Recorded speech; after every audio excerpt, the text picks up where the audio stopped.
Hello, Liz, Mona, Mary Ellen, and Jared. Good day also to Khalil, Santita, Marlon, and Casey. And of course, welcome Hannah, Ann, and Rick. This is a brief overview to a book I'm attaching from the National Intelligence Council on Global Trends 2030.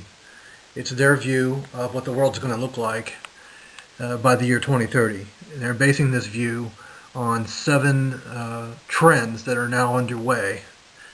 And I'll just list them briefly, then I'll talk about some of the implications, and you can go and read the attached book for more detail.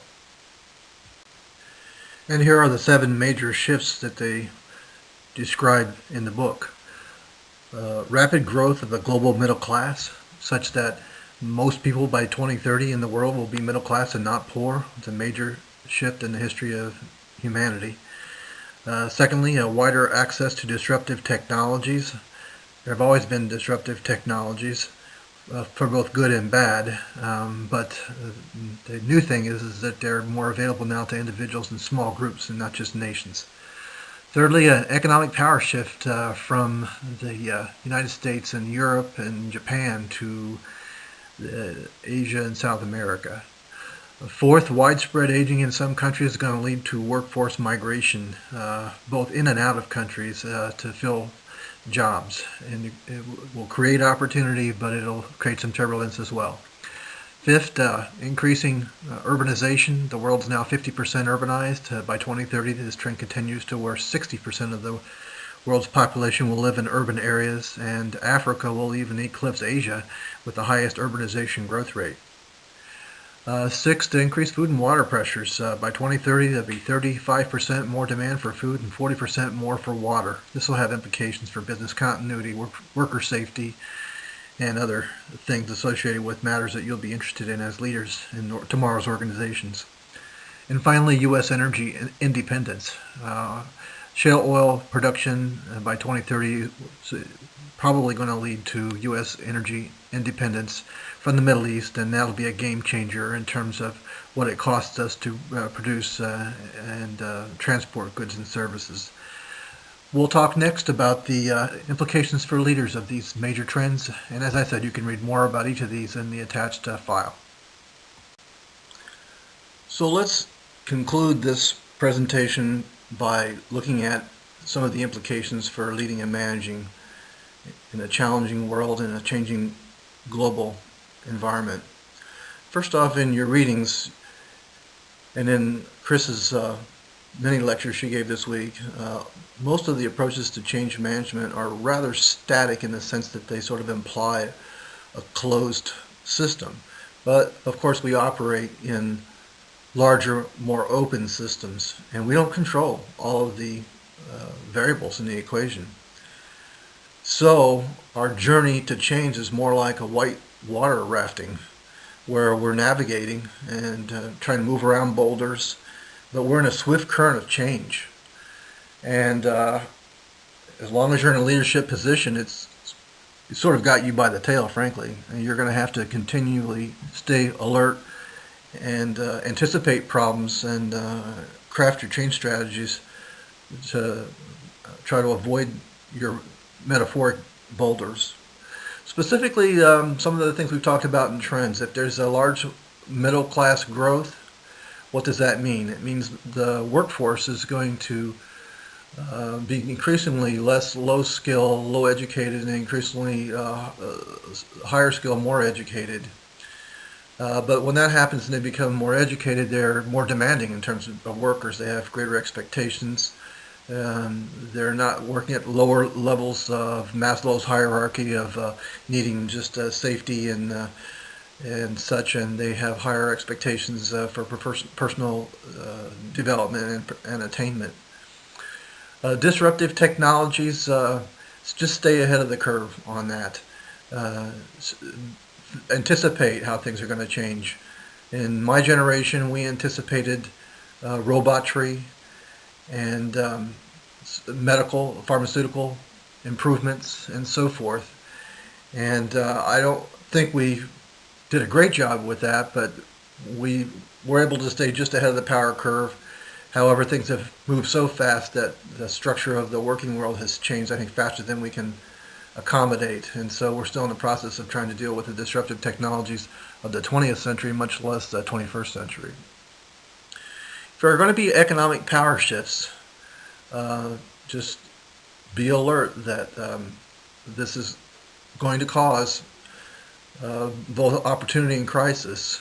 And most of the opportunity for us lies in rising customer populations for businesses and the sale of goods and services. And we're also going to see workforce migrations as people go elsewhere to seek better opportunities. And this doesn't just mean the in-migration of external workers, but the outmigration of American workers to where the opportunity is.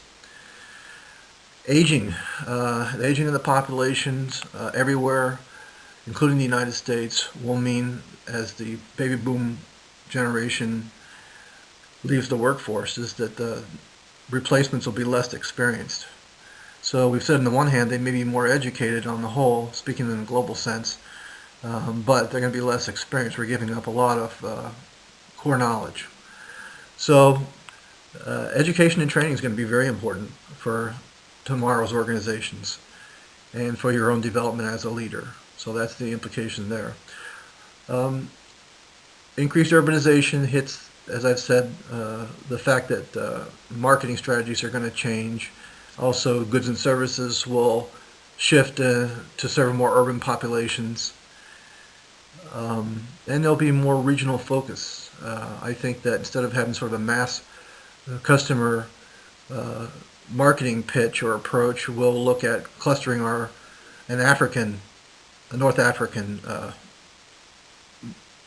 clientele versus a Eastern China clientele versus a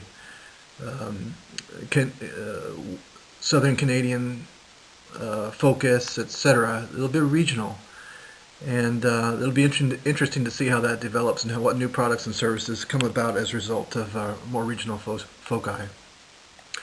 Food and water pressures. This will be a factor to consider when planning for resource allocation, obviously, but it also affects human resource management, or it can. I have worked in areas of the world where there were food and water pressures. And I can tell you that your employees will look to you for help. I imagine this must have occurred even in the shift from the 19th to the 20th century, as workers on farms probably were given part of the produce as part of their compensation, and workers in coal factories were probably given reduced rates, if not free coal, to warm their homes. I can only imagine, because I've seen it already in organizations, global organizations, where there's food and water pressures, that your workforce will look for you, their employer, to help them be able to afford, if not to actually provide them with food and especially water under certain circumstances. So there's something to watch. It's sort of a new benefit area or a new thing that will enhance possibly job commitment and organizational commitment, and also sort of a part of a contract between employer and employee. So that's something to watch. It'll be something new that you haven't seen in your lifetime that may be part of the landscape. And finally, energy independence. What does that mean? Well, I think for the United States it means domestic jobs rebound. If we can produce without the transportation costs and without the high oil costs that we've had in the 20th century, then our goods and services can be provided more cheaply, and hopefully domestic jobs will increase. So there are some things on the horizon that are very interesting, and I hope that this book I'm attaching is of interest to you. I really do hope you read it, and I hope this is a nice bookend for your education and learning in this seminar, as we tie things together by looking to the future for the global trends that are now underway. I've enjoyed being your instructor immensely. This is a very interesting course, and you are very interesting people. Thank you so much for participating earnestly, and I appreciate all of your efforts and intellectual contributions. This is Professor Nixon, and this is my last instructor's perspective. for this course, but I hope to see you or hear from all of you in the future. Thanks, everyone.